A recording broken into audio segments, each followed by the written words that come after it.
మోడీ గారు నేను బీసీని అంటాడు. మోడీ గారు వాస్తవంగా బీసీ కాదయా, లీగల్లీ కన్వర్టెడ్ బీసీ. నేను చాలా జాగ్రత్తగా ఈ పదం వాడుతున్నా, లీగల్లీ కన్వర్టెడ్ బీసీ. 2001 వరకు ఆయన ముఖ్యమంత్రి కానంత వరకు ఆయన కులము గుజరాత్ రాష్ట్రంలో ఉన్నత వర్గాలలో ఉండే. ఆయన ముఖ్యమంత్రి అయినాక ఆ కులాన్ని తీసుకొచ్చి బీసీలో కలుపుకున్నాడయా చట్టం చేసి. ఆయన పుట్టుకతో బీసీ కాదు, నరేంద్ర మోడీ గారు పుట్టుకతో బీసీ కాదు, పుట్టుకతో ఉన్నత కులము.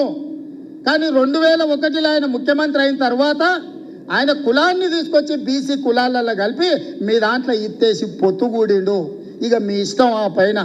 ప్రజా వ్యతిరేకతను ఎదుర్కొంటున్నటువంటి కాంగ్రెస్ పార్టీ రేవంత్ రెడ్డి రాష్ట్ర ముఖ్యమంత్రిగా మతి తప్పిండు, దిమాగ్ పనిచేయకుండా అయిపోయింది, ఫ్రస్ట్రేషన్లో ఉన్నాడు.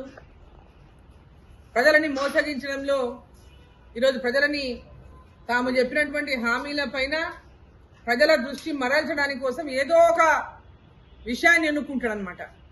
అట్లా ఈరోజు నరేంద్ర మోదీ గారి గురించి మాట్లాడడం మొదలుపెట్టిండు. ఆయన నరేంద్ర మోదీ గారి యొక్క కులం గురించి మాట్లాడుతున్నాడు.